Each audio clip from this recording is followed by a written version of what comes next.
You sit down to study. You have your notes, your laptop, maybe a carefully chosen playlist. You tell yourself, this time will be different. You mean it. And for about 7 minutes, it actually is. Then your phone buzzes, or you remember something you need to look up, or you just drift. Not to anything in particular, just away. And here's what's interesting. You probably think this means something about you, about your discipline, your seriousness, whether you really want what you say you want. But what if the issue isn't that you lack focus?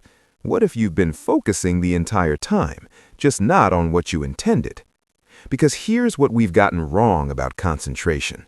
We treat it like a moral virtue, something you either have or you don't, and if you don't, you should feel ashamed enough to somehow develop it.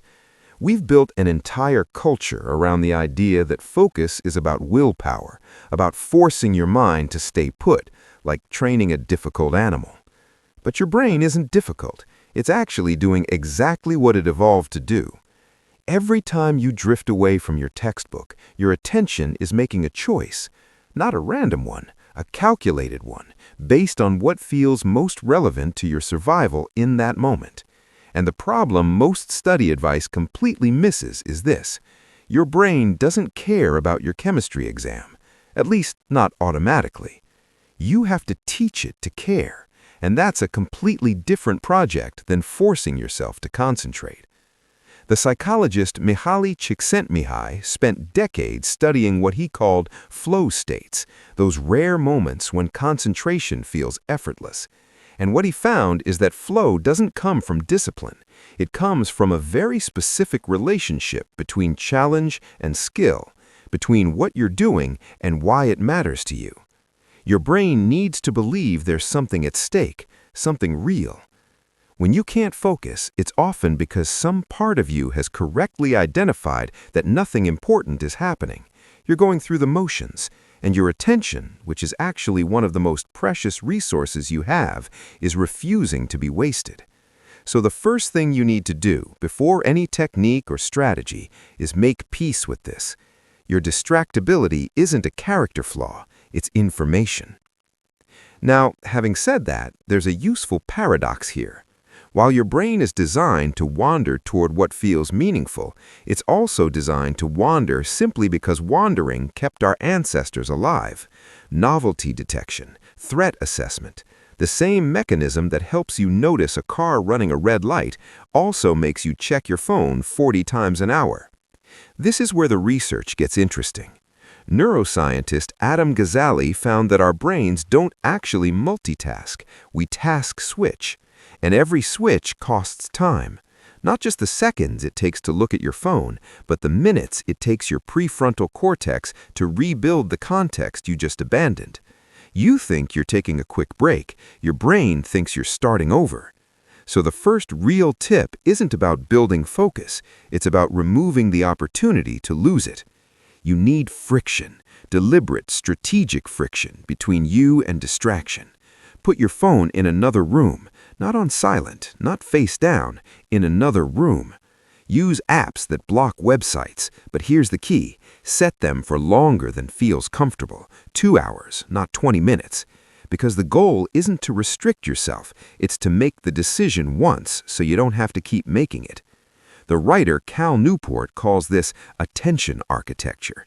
You're not fighting your urges. You're designing an environment where focus is simply the path of least resistance. Second principle. But friction alone isn't enough because it only addresses external distractions. It doesn't touch the internal ones, the ones where you're physically alone, devices away, and still somehow managing to think about anything except the material in front of you. This is where most people hit a wall. They've done everything right structurally, and still nothing sticks, and they think it's because they're not smart enough, or the material is too hard, or they just don't have what it takes. But here's what's actually happening. Learning requires something psychologists call desirable difficulty. Your brain needs to struggle, but the struggle needs to feel productive. If something is too easy, you drift because there's no challenge. If it's too hard, you drift because there's no foothold. The sweet spot is when you're confused but not lost, stretched but not broken. This is the second principle, active recall. Not rereading, not highlighting, testing yourself, forcing your brain to retrieve information before it's ready, before it feels confident. Because that retrieval, that strain is what creates the neural pathway.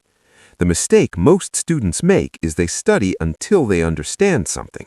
But understanding isn't memory. Memory comes from repeated, spaced retrieval. The psychologist Robert Bjork showed that the harder your brain has to remember something, the better it sticks. So instead of reviewing your notes, close them. Try to write down everything you remember. Fail, check, try again. That frustration you feel when you can't recall something, that's not failure, that's learning happening. The third principle. Now, here's where we need to pause for a moment of honesty, because there's a question underneath all of this, a question you might be avoiding, and it's not, how do I focus better? It's, why am I avoiding this? Sometimes difficulty concentrating is exactly what it appears to be. Your environment is chaotic, your methods are inefficient, you haven't learned how learning actually works, and techniques help. But sometimes resistance is telling you something else, that you're pursuing something you don't actually want, or that you want the outcome, but you're terrified of the process. Or that you're using study as a way to avoid something more frightening, the possibility that you might try your absolute best and still fail. You don't have to answer this right now, but you should ask it, because the third principle is this: connection to purpose. Your brain will focus on anything, absolutely anything, if it understands why it matters. Not in some abstract future sense, not because it'll help you get a degree or a job, but because it connects to something you care about right now, in your actual life. The students who succeed aren't necessarily the most disciplined. They're the ones who found a thread, however thin, between what they're learning and who they want to become. And sometimes that means you need to stop studying for a moment and ask yourself, what am I actually doing here? What's the story I'm telling myself about why this matters? If you can't answer that, no amount of technique will save you. The fourth principle. There's a concept in Zen Buddhism called beginner's mind. The idea is that experts often struggle to learn new things because they approach everything through the lens of what they already know. Beginners, paradoxically, have an advantage. They're open, curious, willing to be wrong. And this connects to the fourth and final principle. Work with your resistance, not against it. When you sit down to study and feel that familiar dread, that sense of overwhelm, you have two choices. You can try to override it, force yourself through it, treat it like an enemy to be conquered, or you can get curious about it. What exactly am I resisting? Is it the material itself or the way I'm approaching it? Is it the subject or the pressure I've put on myself? Am I tired? Am I scared? Am I trying to do too much at once? The neuroscientist Andrew Huberman talks about the brain's motivational circuits and how they respond to autonomy. When you feel forced, even by yourself, your brain activates resistance. But when you feel agency, choice, even small degrees of control, motivation follows. So instead of sitting down with a vague plan to study biology for 3 hours, try this. Decide you're going to study one specific concept until you understand it well enough to explain it to someone who knows nothing about biology. That's it, one concept. And if it takes 20 minutes, great. If it takes 2 hours, great. You're not managing time, you're managing understanding. This tiny shift from duration to mastery, from obligation to curiosity, can change everything. So here's what this all comes down to. Focus isn't something you lack, it's something you build, slowly, by understanding how your attention actually works and what it needs to thrive. It needs friction to protect it. It needs challenge to engage it. It needs meaning to sustain it. And it needs autonomy to feel like something you're choosing, not something being done to you. The students who excel aren't the ones who white-knuckle their way through motivation. They're the ones who've made focus feel inevitable.